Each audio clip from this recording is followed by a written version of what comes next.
I wanted to start out with what I thought was going to be a contest for who's going to succeed Paul Ryan, but now I see that maybe there isn't one. Axios is reporting that, in fact, Steve Scalise said he'll be very happy with Kevin McCarthy, and it just crossed the Bloomberg that Paul Ryan said he's encouraged by that. Are you encouraged by that?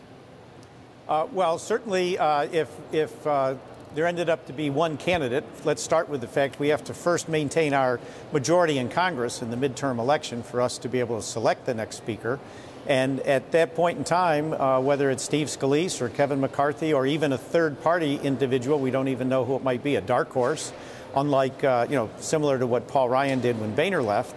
That's a decision we would make in December. For those of us coming back after the elections, I would be happy with both Kevin or Steve.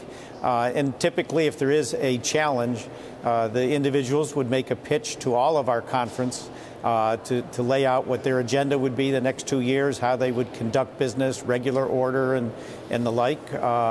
So we'll have to see how this plays out. We also know, presuming that we do keep the majority, it's likely to be less than the 241 members we have today. So let's say it's 228 or 230. You have to have 218 votes to be speaker. And the last time when Boehner left, there was some issues with our Freedom Caucus not backing Kevin McCarthy at that time. And in fact, they do have veto power. If 20 members get together and say we're not going to support someone, then it's impossible for that person to get the votes. Hopefully that won't happen this next go around. We do keep the majority, but all that'll play out, as we get into the midterms and into December. Right now, it's business as usual. Paul Ryan's still our speaker. He still sets the agenda. He's still our leader, and that'll continue through the end of the year. So, Congressman, let's turn to that issue. You raised it 3 times, I think, there, about whether you actually keep the majority in the House or not. Does the stepping aside of Paul Ryan make it more difficult for Republicans to keep a majority in the House come November? I don't think so, David. Every election is individual. We're all running local politics. There's 241 current Republican seats that we're going to have to defend. Most of the retirements are occurring in districts that have more Republicans than Democrats. They call that the Republican overlay. So it's not. Sometimes it's certainly harder to win an open seat than a contested seat, but in this case, the vast majority, I think all but 3 or 4 of the retirements are in Republican overlay seats. So I'm still confident we may lose 12, 15, 18 seats, but we're not going to lose 24, in my opinion. Congressman, still, Speaker Ryan's already raised more than $50 million in this election cycle. Are you concerned about how consequential it could be to fundraising? Well, again, most of our fundraising is individual. What he's done is helped other members raise money, and he certainly raised it for what we call the National Republican Congressional Committee, which in some of the tougher races will come in with independent expenditures, i.e. expenditures to shore up what could be a tough race. We've saw some, massive spending in the Georgia special election and things of that sort. We have more money than the Democrats have.